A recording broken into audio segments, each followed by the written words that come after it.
speaker from all the way from America. That is Deйл Stryckler, was once very skeptical of the value of conservation agriculture. So who of us is called skeptical? Hands up. Oh, they bro. We all, at some stage, was skeptical. Some of us are still skeptical in this room. Most of the people out there are still skeptical. So we have to change the situation. But Deйл is here, and he's here to tell us all about his journey and his experiences, and we are very glad you are here, Deйл. But nowadays, he not only applies conservation agriculture to his farm in the American constituent state of Kansas, but also ultra-high density grazing. In his role as National Technical Manager for Green Cover Seed, a leading cover crop company in the US, he works closely with farmers to establish regenerative farming on farms.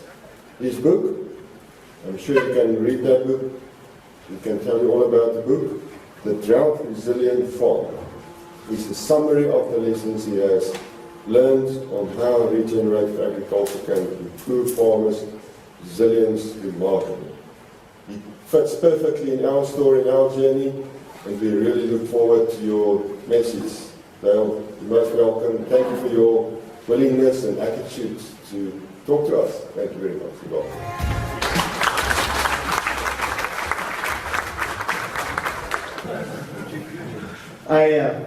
I'm going to begin with a story. When I was 14 years old, my father had a feedlot. We would take our steers, after weaning, we would put them into a feedlot. When I was 14, we had a number of wild pigs just show up in the feedlot.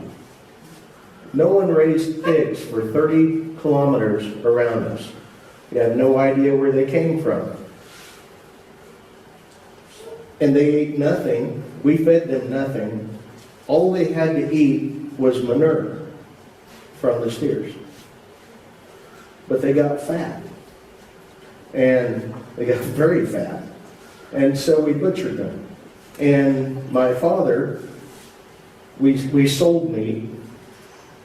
And he wasn't about to sell someone meat from a pig that had eaten nothing but manure, because you are what you eat, and it wasn't good enough to sell. But it was good enough for him to feed his family. And it was the most delicious pork we've ever had. It was wonderful, amazing, juicy and flavorful, and I still remember with sadness the day my mother brought out the last plate 3 years later of the manure-eating pigs. And it was a very sad day. It was almost like a death in the family. I tell you that story to set up another story. Okay, first of all, this is where I live, the exact center of the United States. Live in a little town. My address is in Belleville. My farm is in a nearby town in Portland. As far from the coast as you can get. In fact, as far from anywhere as you can get in the United States. But obviously, I am a long ways from home. I've never farmed here. I don't know how to farm in South Africa. But I'm going to see what we do have in common. Does it take sunlight to grow your crops? Mine too. Does rain make your crops grow better? Mine too. Are your soils composed of sand, silt, clay, organic matter, and have pore spaces that contain air and water? Mine too. Do your crops respond to nitrogen, phosphorus, potassium, sulfur? Mine too. And do they use carbon dioxide for photosynthesis? Mine too. We're just alike. But we have a different climate. So what I have here is the rainfall of Johannesburg, and I can see that you get rain mostly in your summer. The green bars are the rainfall. The purple line is your monthly average temperature. So look at this table, and here's mine. The brown line is our average monthly temperature, and the blue bars are our rainfall. We get most of our rainfall in the summer, and we are hot in the summer, and we are cold in the winter. Sound familiar? Okay. Difference is we are wetter and colder than you are in the winter. And our rainfall occurs earlier in the summer. Most of our rainfall occurs in early summer. Most of yours, if you are like where else I've been this week, has been more late summer rainfall. So all of that is to set you up for this. This is what the pigs were eating in the feedlot. Like I said, I'm a long ways from home. I've never farmed in South Africa. I can't tell you how to farm in South Africa. Please don't say, that man from America said to do this, and so I'm going to do this. I'm just going to simply tell you things that I've seen work elsewhere. It's up to you to decide what will and will not work in your situation. Those pigs in the feedlot got fat because they were able to take this pile of manure and pick out the kernels that would make them fat. So as you listen to me, don't swallow the entire pile of manure. Pick out the kernels. That will do you some good. Okay, so is it possible to drought-proof your soil? This is a picture from the Dust Bowl in the United States that occurred in the 1930s. My grandfather went through this. He's told stories of the dust blowing and how they would have to plug the windows to keep the dust from coming in. So it was quite a time. Historically, we've thought the only thing we could do about drought was to pray. Is that our only solution? I'm not saying we shouldn't pray, but there's a joke about a man in a flood, and he's praying to God that God will rescue him from this flood. And as soon as he opens his eyes from the prayer, there's a rowboat. And the guy says, jump in the rowboat. He said, no, God will rescue me. I have faith. And then a little while later, the water's coming up. He's standing on top of his roof. And a motorboat comes by and said, jump in. He said, no, I have faith. God will rescue me. And then the water rises and it's up to his neck as he's standing on top of the building. And a helicopter comes and drops a ladder. He said, climb in. He said, no, God will rescue me. I have faith. And then he drowns. And he goes to heaven and he meets God. And he says, God, I prayed to you. I had faith. Why didn't you rescue me? He said, you idiot, I sent 2 boats and a helicopter. Sometimes God shines favor on those who help themselves.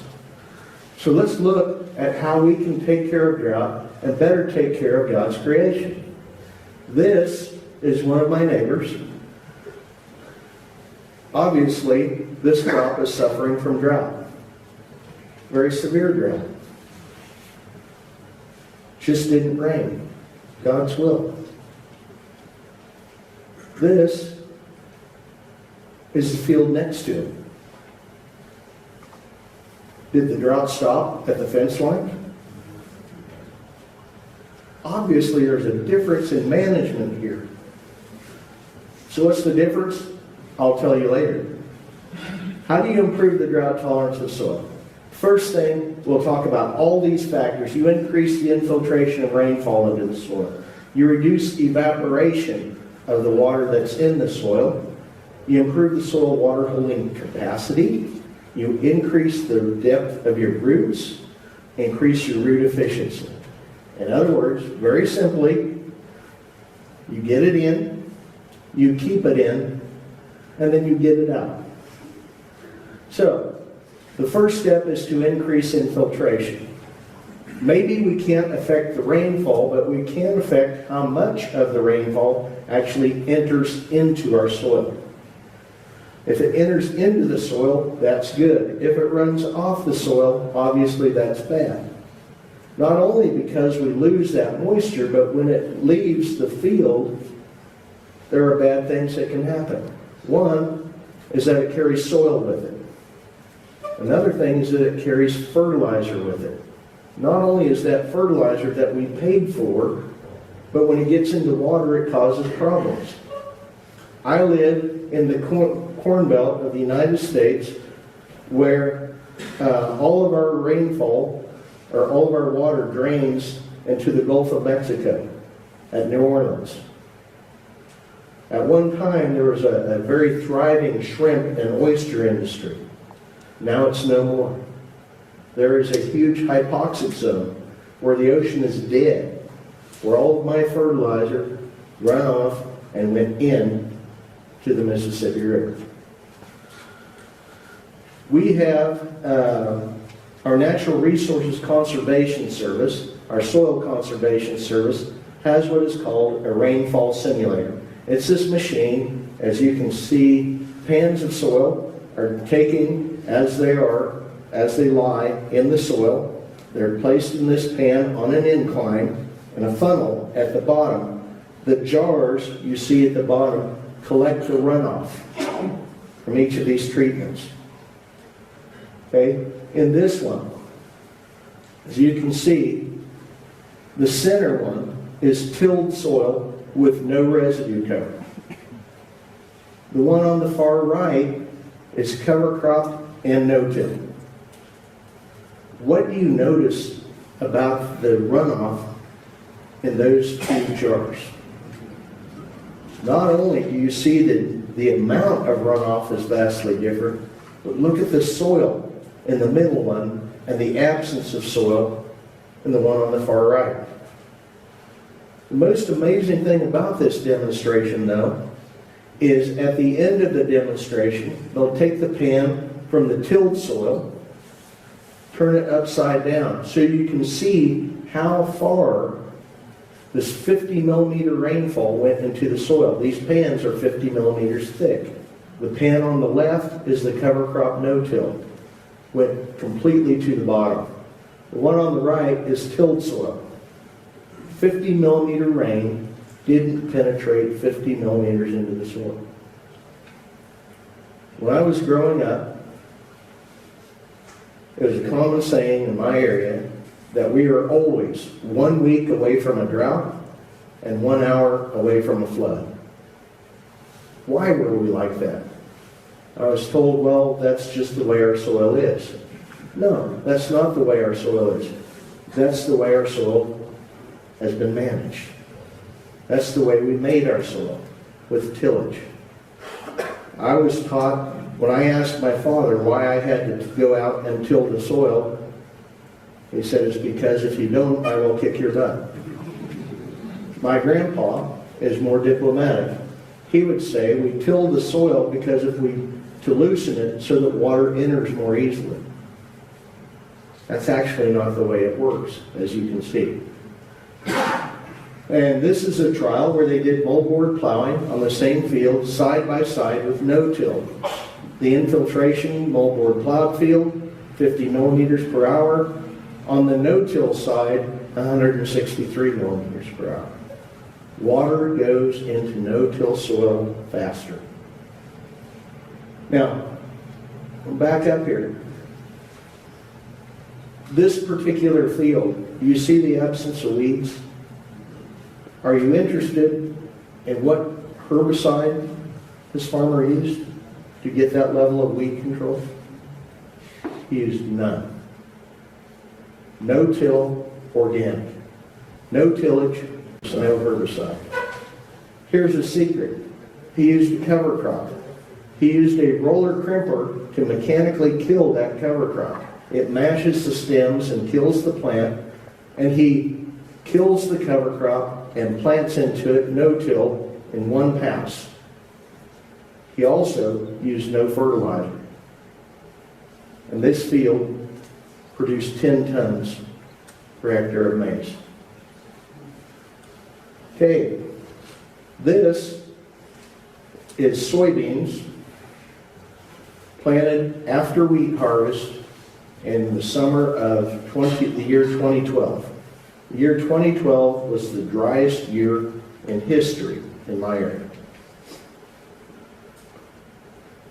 Obviously, these soybeans are dead because they got no rain. But look at this field. Also soybeans planted into wheat after wheat harvest. They look fine. Also in 2012. This guy must have gotten rain. Have you heard the world's luckiest farmer? Someday I hope to meet this man. His name is Hugh Guys. I don't know where he farms, but I need to buy a farm there, because everywhere I go and I talk about things like this, people say, we just don't get as much rain as you guys. You guys get all the rain. You guys have better soil. So I need to meet this Hugh Guys. This must be his field. Actually, this is the same field. In 2012, hay was in such short supply that the price for wheat straw skyrocketed, became very high. And so this farmer decided to harvest the wheat straw and sell it before he planted the soybeans. The blue line, you see the line between the good soybeans and the poor soybeans? That is where the swather broke down. And rather than wait to fix the swather, they said, we'll just plant the beans into the remaining stubble without baling. Look at the difference. Mulch is magic. The more mulch you have, the more residue, the more straw you can leave on that soil, the higher the infiltration rate becomes. The faster your water will infiltrate into the soil. This is one of the pictures I started with. My neighbor with a terrible drought. Why is his field dying and the field immediately next to it is thriving? Because several years ago, this farmer baled and sold all of his maize stover. Everything that grew on that field was put into a bale and sold. One of these. And he continued that for several years. Every year, in fact. The first year, he thought he had found a gold mine on his property. He was making almost as much money on the stover as he was on the grain. But he has had 5 consecutive crop failures. Even though we have not had drought, the crop still dies from lack of moisture every year. And then will this make grain? So how does he make money from this field now? He bales it up and sells it, the entire crop. It's the only way he can make money now. He's created a situation in which he has no escape. His neighbor has never baled residue. He leaves it in place. Okay. If you don't have enough residue, if you don't have enough cover on the field, how do you create more? This, the black line with the black dots, that is no-till wheat stubble. It's very good for water infiltration. High residue crop, no tillage. But the white circles is where they put in a sun hemp cover crop after wheat harvest into this. And what you see on the graph at right is 3 hours. It measured over the 3-hour time period how much water can enter the soil from rainfall. In 3 hours' time, 180 minutes, 15 centimeters of rainfall were able to soak into that soil. How often do you get a rain bigger than 15 centimeters at one time? That's a fairly large rain. And this cover crop soil was able to absorb all of it. Another way that water can enter the soil is through the burrows of animals, earthworms, dung beetles, termites, even large animals. We have a rodent called a prairie dog that lives in big colonies, makes big tunnels. And when it rains, water just goes right down into those prairie dog colonies. And the prairie dog colony looks like the surface of the moon while they live there. And then they move, and then a few years later, that's the most luxuriant, abundant grass on the entire farm. Or how do cover crops increase the amount of life in your soil? How many of you have cattle? Raise your hands. Most of you. If you fed your cattle nothing but maize stover or sorghum stover, let's look at this, sorghum stover and wheat straw, nothing else for their entire life, how many calves would your cows produce? What's lacking in the wheat straw and sorghum stover? Protein. There isn't enough protein. And when you feed cattle, you actually don't feed the cattle. Cattle are a walking fermentation vat. Their rumen is full of microbes. You actually feed the microbes, and then the microbes feed the animal. It's the same way in the soil. The soil is full of microbes. And your soil microbes need to eat, they need to have protein in order to reproduce the same way that the microbes in the rumen need protein in order to reproduce. If you feed your soil nothing but maize stover, wheat straw, soy stover, there's not enough protein for them to reproduce. Look what happens though when you add a high protein crop into the rotation. Sunhand. Look at the number of earthworms that you get when you add protein into the system. Same thing happens when you add protein to the diet of a cow eating nothing but straw.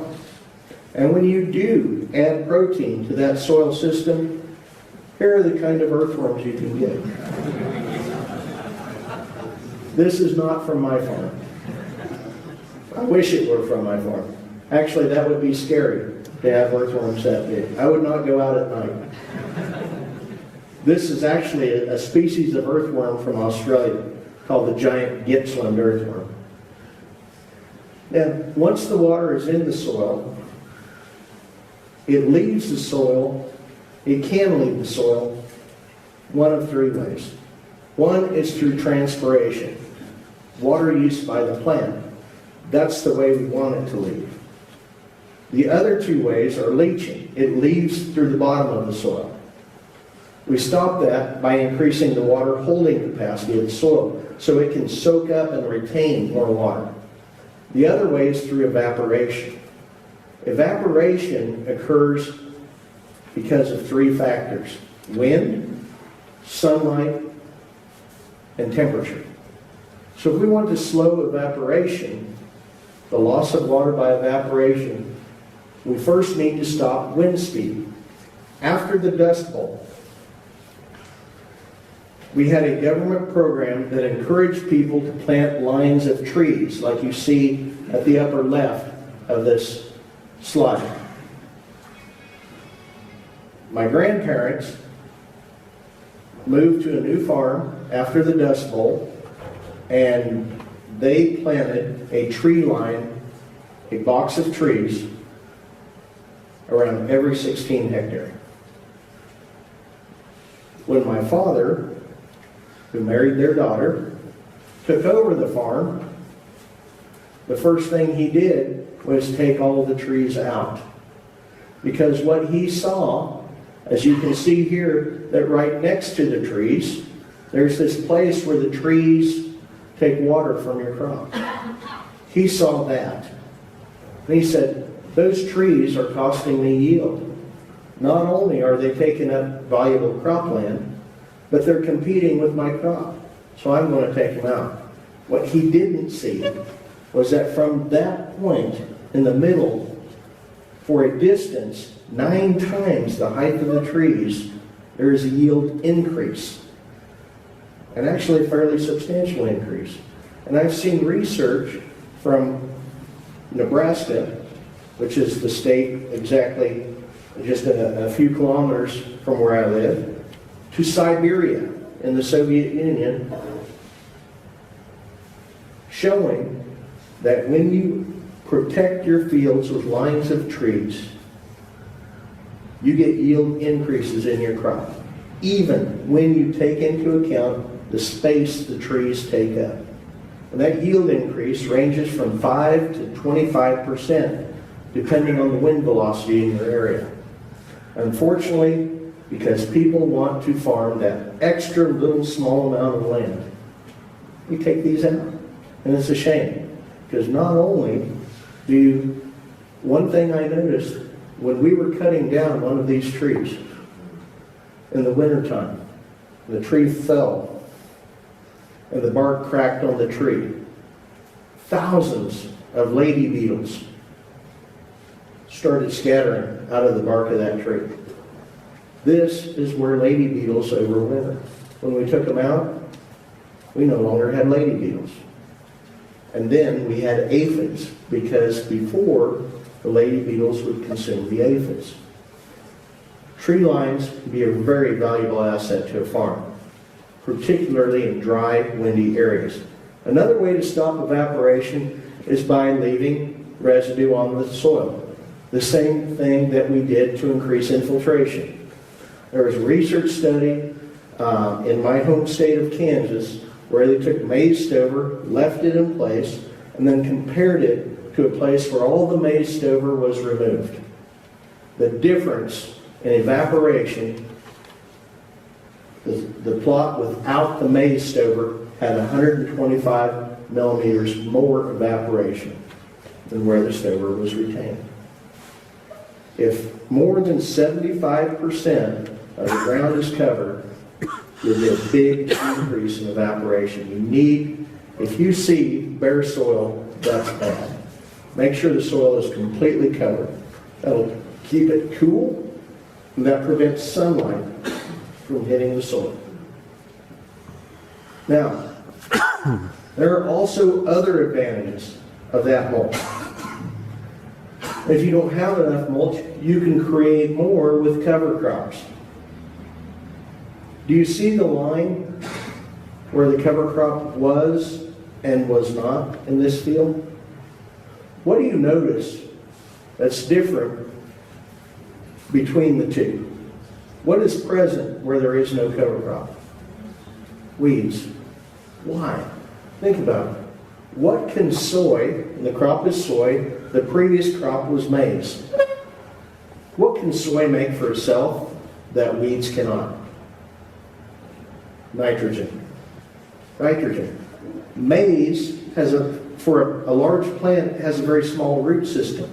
If you leave it in the soil and rotate to soy the next year, there are several things that happen that are bad. One is that the soy, which could be making free nitrogen, soybeans are just as lazy as us. If the nitrogen is there, they're not going to work to produce anymore. They're going to use what's there that you paid for, instead of working and making free nitrogen for you. The other thing that happens is the nitrogen will also grow weeds. So if you use a winter cover crop to suck up that nitrogen, hold it in the form of that mulch, it's held away from weeds, and your soy doesn't care. It makes its own. And it will make more nitrogen than it would otherwise. So next year, your crop After the mulch rots down, it releases the nitrogen it held earlier, plus the soy made more. So you get more total nitrogen in your system, which is good if your next crop is a crop that needs nitrogen. And you say, this works great if my next crop is soy, but what if my next crop is maize, which needs a lot of nitrogen? Remember the picture I showed you of the hairy vetch that was killed with a roller crimper, planted maize into it? Hairy vetch is a legume. It makes nitrogen. You say, well, doesn't that make your weed problems worse? No. Because where is the nitrogen in this field right now? It's in the mulch. It's going to be in the form of protein in that mulch. Only after that mulch decays will the nitrogen be available to the next crop. So there is a time period in there where there is no nitrogen available to the maize.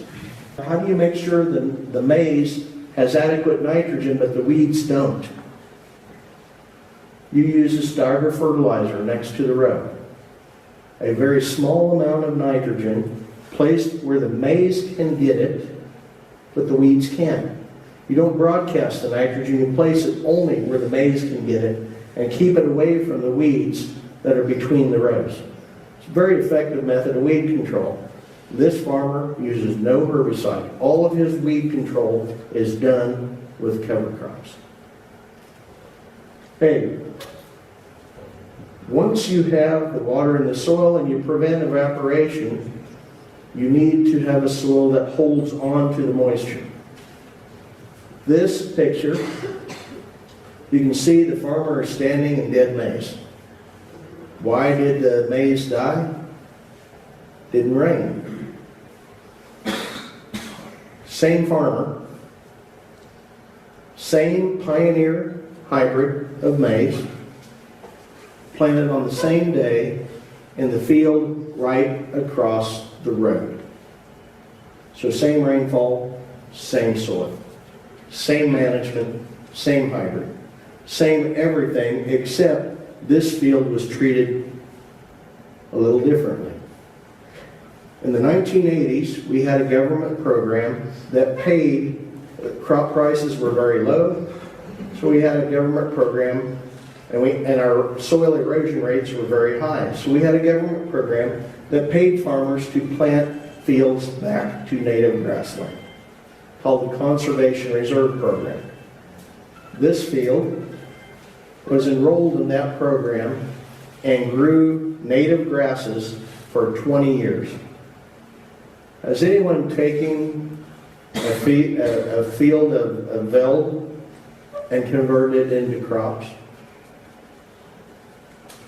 What does that field that has been in veld for a long period of time have more of in the soil than a field that's been cropped throughout history? Soil organic matter, carbon. And if you look, I apologize for the English units on this. This is the way, the only form I could get the slide. But as you see, it doesn't matter. If you see the percent soil organic matter to the left, and you go across, look at 1% soil organic matter on a silt loam. 1.9. Now look at the same soil with 5% organic matter. The soil water holding capacity is doubled.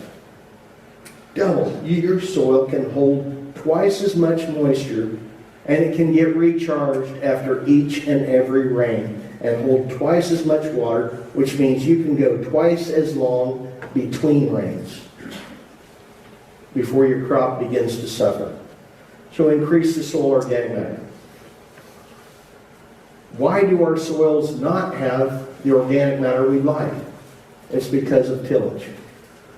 The more tillage we do, the less organic matter we'll have. Take a look at this. This is the pounds, it's pounds per acre. If you want to convert pounds per acre to kilos per hectare, take it times 1.1. As you can see, the far left column is moldboard plow. And in the middle, we have disking, chisel plowing, other forms. The bar at the far right, the very short bar, is no till. This is the organic matter lost within 19 days after the tillage trip. Look at the moldboard plow. In this study, almost 4,000 kilos per hectare of organic matter were lost due to one trip with a plow. These two maize plants, this is one of my neighbors. Both of these plants were grown with full irrigation, full fertilizer according to soil tests, the best of modern knowledge. Why is one twice the size of the other? Same hybrid. These plants were taken 3 meters apart.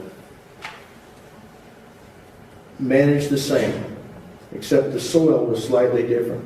This was once a gravity irrigation field, and he put in a center pivot.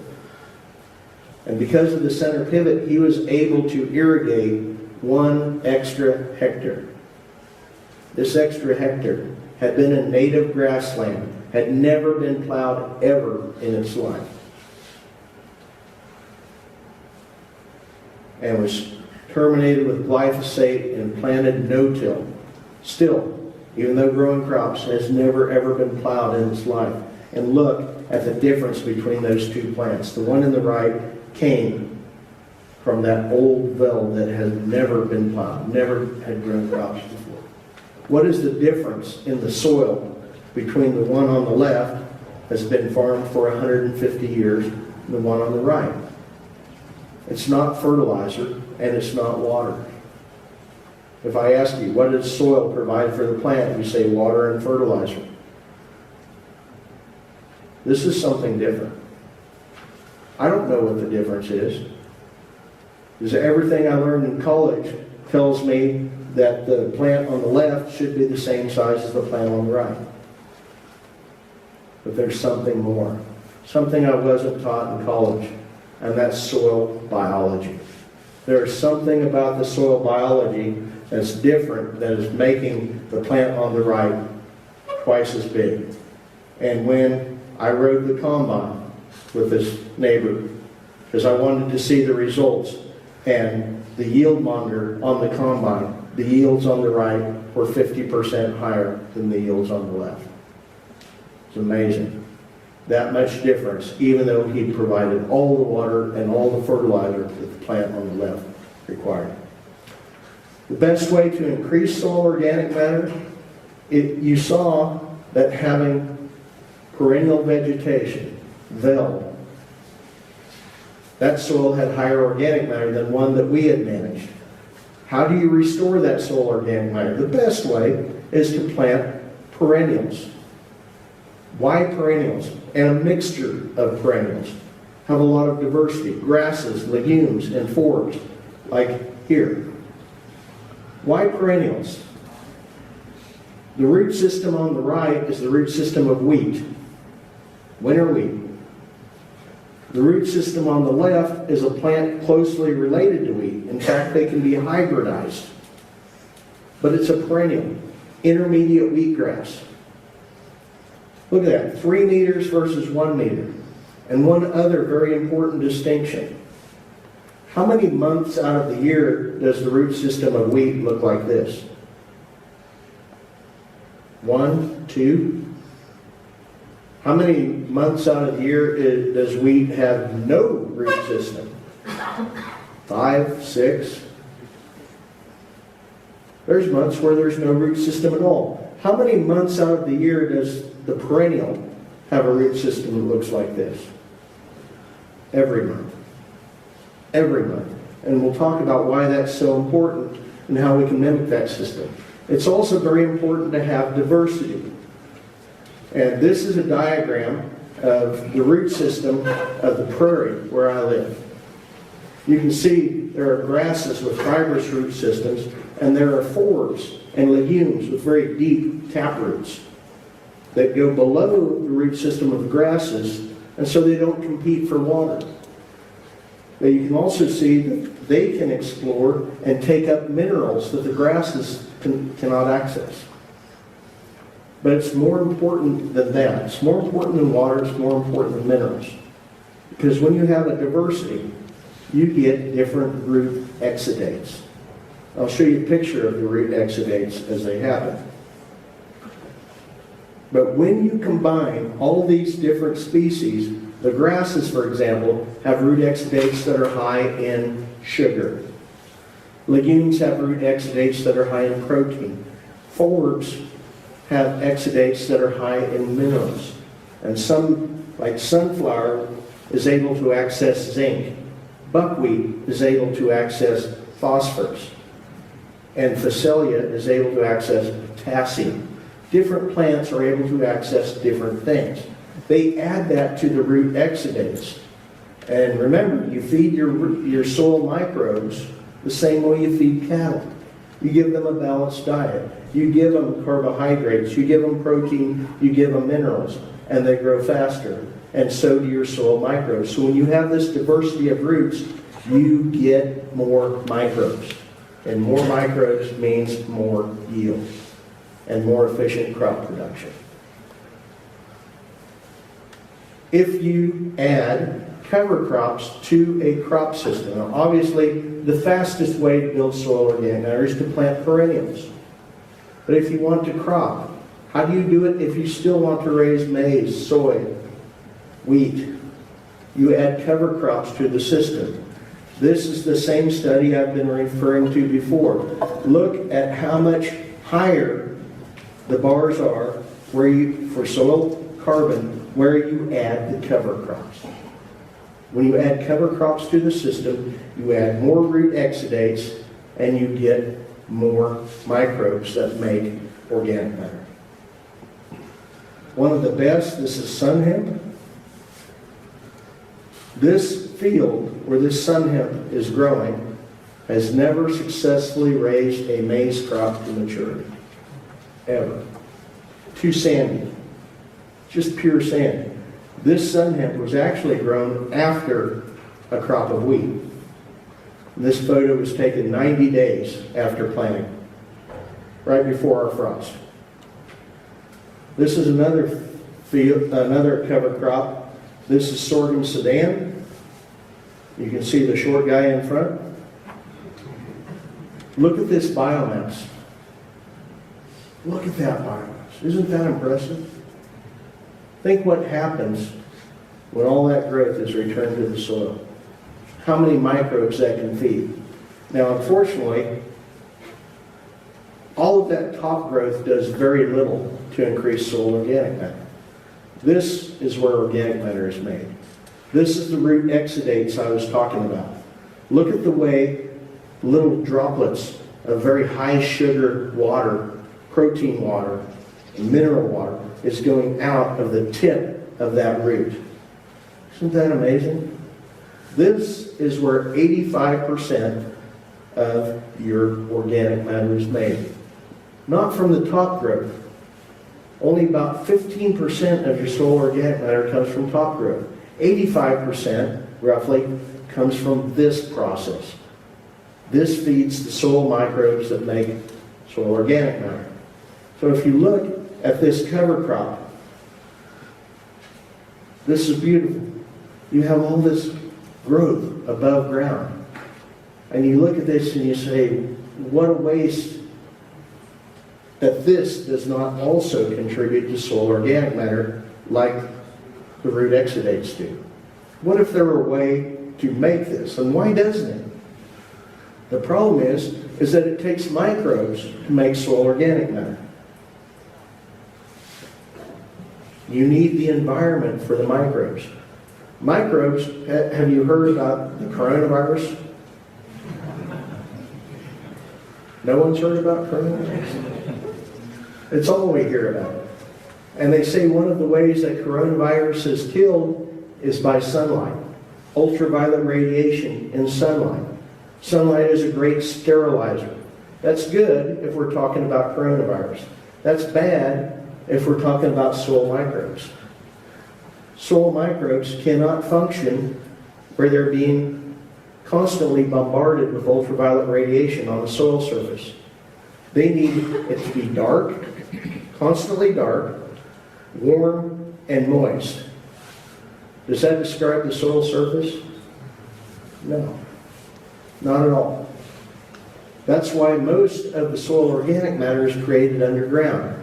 I just wish that I had a machine that could take the high energy of that sorghum and combine it with the high protein from that sun hemp or that cowpea and the high mineral, the zinc from the sunflower, the phosphorus from that buckwheat, and combine it all together, mash it together and grind it, because it has to be in close contact. Because a microbe can only travel maybe a millimeter in its entire lifetime. So it has to be, everything needs to be mixed together and ground finely. And this machine would take and do that and put it into a warm, moist, and dark fermentation vat for about 48 hours and spread it out onto the field. And I would have this machine be solar powered because I'm a green environmentalist. And I would have it have a 3D printer that makes its own replacement at the end of its life cycle. And I would have it recyclable because, again, I'm a green environmentalist. So I want it to be recyclable. In fact, let's have it so we can recycle it into human edible protein that is so delicious we build restaurant chains around it. And this is the machine that does that. The machine that makes this does all those things. That's why livestock are so critical. And I think it's sad that so many people who are concerned about the environment believe that the way to save the environment is to remove the cattle. No, no, no. We need more cattle on the land, but managed properly. It is only through passing all that material through a rumen can you make this. This is nature's perfect soil improvement medium. It also is what pays for the cover crops that are so crucial. Grazing cover crops pays for them. So that now you are making money from doing the right thing for your land. What a great deal. There is this perception that farmers rape their land, they destroy their land, they pillage their land for money. No, you make more money by treating your land correctly. And this is the way of treating your land correctly. Every hectare should have a ruminant animal walking on it at some point in time. Because this builds soil from above ground biomass the same way root exudates build your soil from below ground biomass. The other way to build that soil organic matter is mycorrhizal fungi. See those white threads? That's a fungus that colonizes the yellow structure there as a root. It lives partially inside the root, reaches out, it brings water and it brings nutrients back to the plant. Greatly increases drought tolerance. You can see the healthy maize was inoculated with mycorrhizal fungi. This drought-stricken maize was not. Very important for bringing water and nutrients back to the plant. This is oats. To the left of this woman was not inoculated. To the right was inoculated. But more importantly, take a look when I show you a close-up of the roots. The plant on the left was inoculated. See how much darker it is? How much better aggregated? That was inoculated. The mycorrhizal fungi, as they go through the soil, have a lubricant called glomalin that is also a very powerful soil aggregating agent. It makes your soil better. And it's also very persistent. Lives as long as 40 years in the soil. That is long-lived soil organic matter. Okay, so as we began, you were telling me it doesn't rain every day. It rained because I came here, by the way. For a small fee, I'll come again. I would love to come again, by the way. I have thoroughly enjoyed my time in Africa. And the scenery is beautiful. The places I've been, just gorgeous. But the thing that really has made Africa for me is the people. I felt so welcomed, and everyone I've met has been so wonderful. It's other than the person who stole my cell phone at the airport. That guy, I'd like to see him again. Everyone else has been great. But you told me that this is a dry area. And I come from an area that's historically dry as well. And when my ancestors came to the area, there was a government program. Now, so many of my disaster stories start with a government program. I don't know why. But there was a government program, and it sounded great. We're going to give free land to people. And we'll make our people prosperous because they'll have free land. The problem with this is that the rules of the program were written by a person on the East Coast next to the ocean in Washington, D.C., where it rains. 1,000 millimeters of rain a year. These people moved to where there's 300 millimeters of rain a year. And they were given 50 hectares of land, and you had to make a living off that land. You had to build a dwelling. You had to plow all the grassland, because it was, at that time, it was considered your duty as a good Christian to plow as much land as you could. I don't understand that, but that's what the feeling of the time. And you had to successfully raise a grain crop 5 years in a row to prove your value to remain on the land. 300 millimeters of rainfall. How many people made it? Only 20%. 80% failed to make it their first 5 years. Because even now, with all of our technology, people can't raise a grain crop with 300 millimeter rainfall every single year. So they developed this system called fallow. Fallow. We plant nothing for a year, and we keep it tilled, because what we're going to do is we're going to store all the moisture that occurs during that fallow, and we're going to add it on to next year's rainfall, and we're going to raise a crop. Here's the problem. What percent of the rainfall that occurs during that fallow period is stored? And our typical fallow is 10 months.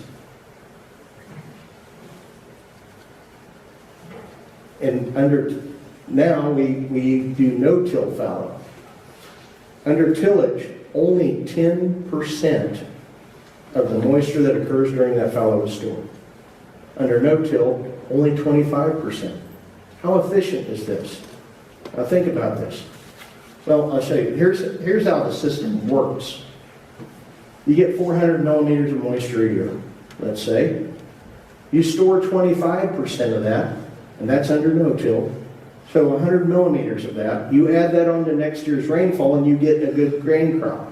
Because 500 millimeters is far better than 400. But how did we accomplish this? We took 800 millimeters of our most limiting factor and changed it into 500. How intelligent is it to get rid of 40% of your most limiting factor? It's stupid. As a farmer, you get two things for free. You get sunlight and you get rainfall. During that fallow period, I've already showed you that you waste 75% of your rainfall. What percent of your sunlight do you waste? 100. All of it. You waste all the sunlight. I saw a presentation by a young man named Jason Mott, and what a breath of fresh air. He really changed my thought process. He showed a picture of a 6-ton wheat crop on June 21st, ready for harvest in our area. He said, "Is this farmer doing a good job?" Everybody goes, "Yeah, 6 tons of wheat is tremendous yield." He goes, "No, Your job as a farmer is to harvest sunlight. You're not here to grow wheat. You're here to harvest sunlight and change it into something useful. June 21st is our summer solstice, the highest sunlight day of the year in the northern hemisphere. And that field was performing zero photosynthesis. Wow, you're right. You think about this, fallow wastes 75% of your moisture and 100% of your sunlight. It's stupid. So how do we do something different? Fallow doesn't rest our soil. Think about, not only does it waste sunlight and it wastes water, but it also starves our soil biology. We lose our biology. It gives us drought tolerance, gives us soil organic matter, all those beneficial things we want. So how do we eliminate fallow? I understand that you have a rainy season and a dry season. And it's hard to get cover crops established after harvest of maize. This is where seed was applied by an airplane prior to harvest while it was still raining. The maize is harvested. This provides pasture for the animals after harvest. This is a little different take. This is a perennial, white clover, that's used as a perennial mulch. Every year, the only herbicide applied to this field is that little strip right over the row of maize. Then, about this stage, they have a device called a row mow, which is a little mower. There's two mowing blades. Instead of cultivating between the rows, they use this row mow, and there's a blade that spins this way and a blade that spins this way. And the clippings of the clover and any weeds are blown at the base of the maize plants for a mulch that releases nitrogen. This field has 1/3 the herbicide, only one application of herbicide at planting on 1/3 of the area. That's all the herbicide it gets, and no nitrogen fertilizer because the clover makes all of it. It yields very well. Kind of an interesting concept. Another way is to do cover crops. Because it's so hard to get cover crops into a corn-soy rotation, insert summer cover crops into the mix. You can see this is summer cover crops. That is sorghum and millet and cowpeas and sunflowers that are recovering from being grazed. After it was grazed, there were winter annual cover crops established into, see this? You can see them just barely coming up. Now, the first time someone told me to do this, I said, no, that won't work. The summer cover crop will take all the moisture. It's going to take all the sunlight. And the winter crop won't have a chance. But look what happened. I tried this 3 years trying to prove that it would not work, and actually it did work. And worked great. I said, why? The summer crop is taking all the moisture. But it also cools the ground. It creates a microclimate next to the soil that's cooler. And these winter crops use far less water when it's cool than when it's hot. And that makes all the difference. I got better establishment going into that. And then look at the amount of pasture that's available. So you can do, following soy, a winter cover crop, let it grow a little into the spring, terminate it, plant a summer cover crop, graze both, and then directly into it, plant another winter cover crop while it's still in the rainy season, and get 3 cover crops in one growing season. And the people who have done this, that I've visited so far, have experienced quite a bit of success with this. How do you get deeper roots? This is not the way to get deeper roots. This is how people want to get deeper roots. This actually does not work. And I'll explain why. It's actually counterproductive. Remember, we're trying to build more carbon in the soil, not less. When you subsoil, you see the loss of carbon from the soil after a subsoiler is almost exactly the same as a moldboard plow? Look at that. You are losing carbon. We want more carbon, and I'll explain why. You don't need to rip. We think that loose soil will make it easier for crop roots to grow. Has anyone ever used a penetrometer to measure soil compaction? Stick it into a veld. How far does it go before it tells you it's too hard for roots to grow? This far? If that far? So it's long. This veld has roots only 4 centimeters deep because the penetrometer says it's too hard. You dig a pit and there's roots 3 meters deep. Which is right, your eyeballs or the penetrometer? Hard is not a barrier to roots. What broke this concrete planter? Roots. Have you ever walked down a city sidewalk and seen where tree roots have broken concrete? I had a friend who was laying a subfloor before pouring concrete for a grain bin. He hauled the sand for the base in his grain truck with soybean seeds. After he poured the concrete, before it cured, he had soybeans punching holes in his concrete. Soy. And that's one of the weakest emerging plants there is. But it broke concrete. So why can a plant not punch through that little hard pan, the plow pan? It's down about 15 centimeters. It's not because it's hard. Because when it's wet, it's not hard. It's because there's a lack of oxygen. When you plow, to lift that soil, think about it.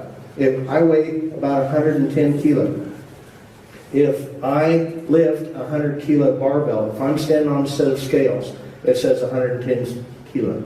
If I pick up a 100 kilo barbell, assuming I can, it now says 210 kilo. For me to lift, I must press. For a plow to lift the soil above, it has to press on that below.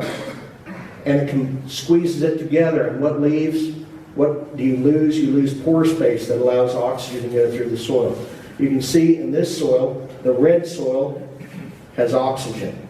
So it oxidizes the iron compounds. The gray soil is reduced. You lose oxygen. And roots need to have at least 10% oxygen in order to function. You see the core on the top?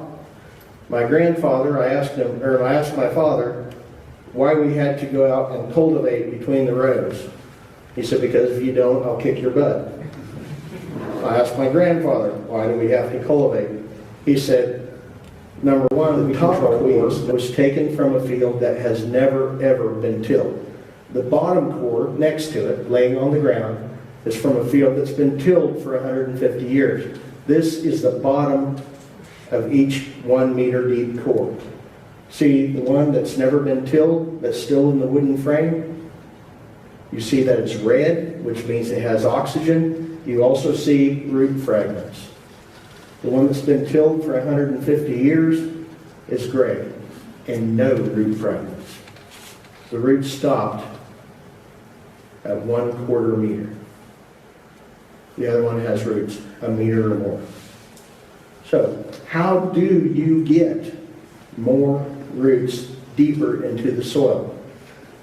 Most of the oxygen that's used in the soil is not used by roots, it's used by microbes, because microbes occupy all the soil. Roots only about 2%. So, during the summer, when it's warm, microbes are going crazy, using all the oxygen. But when the temperature drops below about 10 C, the microbes stop. It's too cool for them.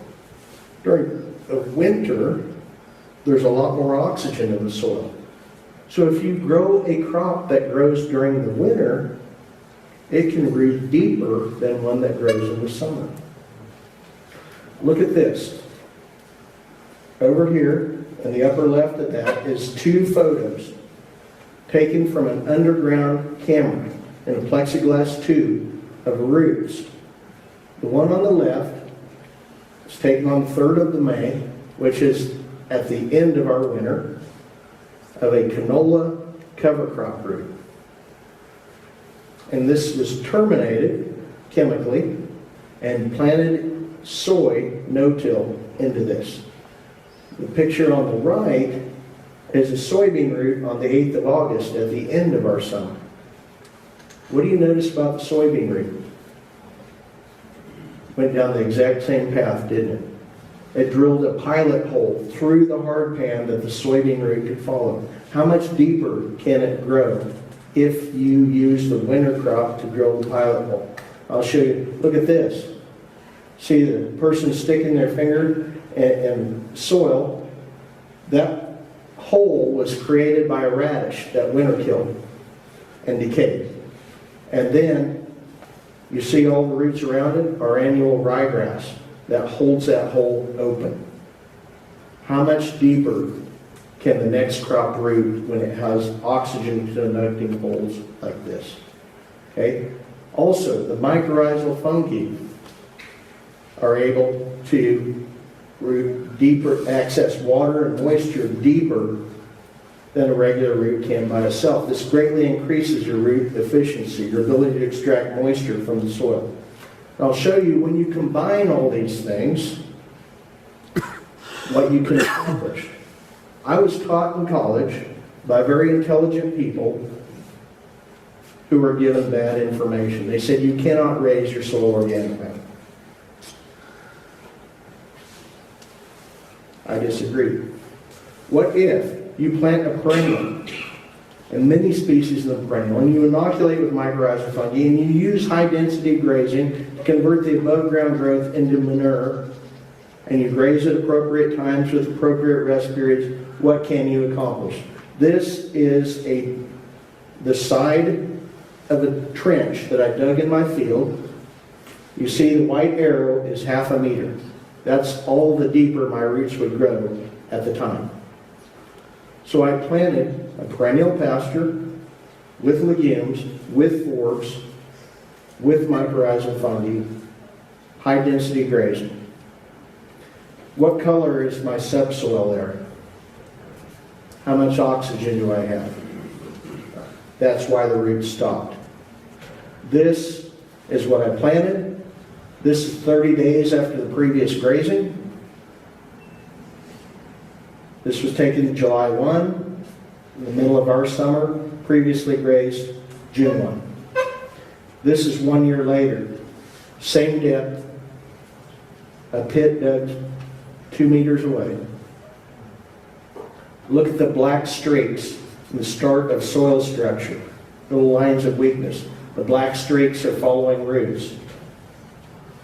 And then the next picture I'm going to show you is after 3 years. Is that a difference? You can increase your soil organic matter. If you do all these things, you can dramatically change your soil. You can have soil that infiltrates water when it rains without runoff. You can have one that holds on to it. You can have one that does not evaporate moisture, does not lose moisture out the bottom, and grows crops cheaper with higher yields than what you have now. So that is my presentation.